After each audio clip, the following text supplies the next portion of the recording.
ঢাকার প্রাণকেন্দ্র কারওয়ান বাজারে প্রতিদিন হাজারো মানুষের যাতায়াত, লেনদেন আর ব্যস্ততা।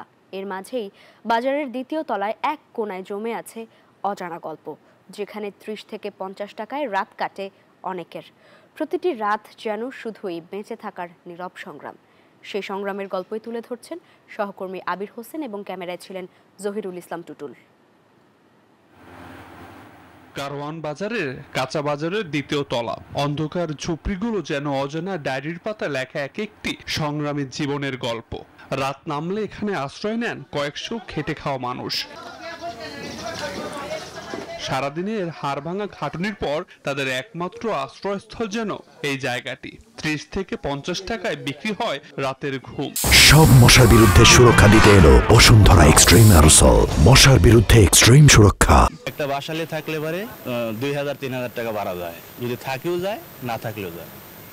সেদিক দিয়ে ধরতে গেলে এখানে সুবিধে। ৩০ টাকার বিনিময়ে ফ্যানের তলে ঘুমাইতে পারতেছি।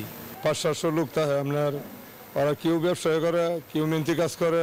এখানে ঘুমানো মানে মশা আর পোকামাকড়ের সাথে এক নিরন্তর সংগ্রাম। রাত যত গভীর হয় কষ্ট ততই বাড়ে। বৃষ্টি জোরে হয় তাহলে দেখা গেছে চুয়ে চুয়ে কিছু পানি পড়ে, আবার এখানে থাকতে সমস্যা, যে ফ্যান কম, মানুষের অনেক সমস্যা হয়। রাতের অন্ধকারেও নিরাপদ নন এই মানুষগুলো। জিনিসপত্র চুরি আতঙ্ক নিয়ে কাটে সারা রাত। নিরাপত্তা এনে তো ঝুঁকিপূর্ণ আছেই। আমার যে স্যান্ডেল ম্যান্ডেল থুই এগুলো কিছু ঠিক থাকে না, মোবাইল টোবাইল থাকে না, এগুলো চুরি হওয়া যায়।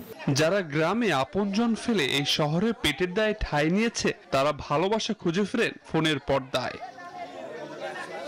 জীবনের এক পাশে দারিদ্র, অন্য পাশে ক্লান্তি, এর মাঝে দাঁড়িয়ে কেটে যায় আর একটা দিন যেন এটাই নিয়ম।